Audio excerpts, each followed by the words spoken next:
I've been in aviation for 30 years.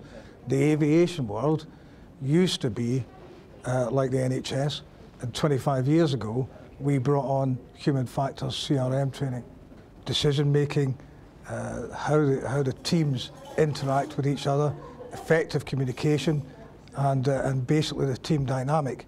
I feel there's a direct read across to the NHS. For instance, we have something in my world of aviation called cross-cockpit gradient, where you have a very experienced commander in the left-hand seat and perhaps a very junior first officer in the right-hand seat. The gradient from the commander to the first officer will be fairly steep, and information will flow freely in that direction. Information in the other direction may be a little bit more difficult.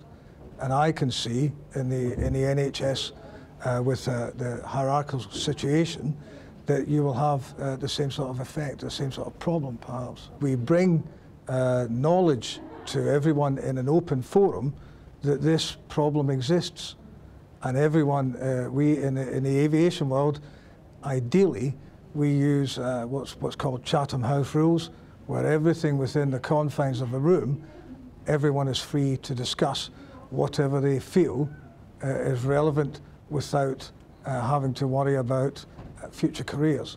To make sure that everything is in the takeoff configuration prior to starting commencing the takeoff roll, and we use something called check and response.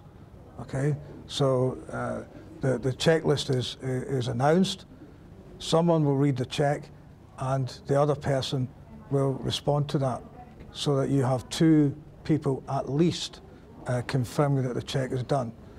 And in our world, we have cockpit voice recorders, flight data recorders that record the crew's response to those checklists.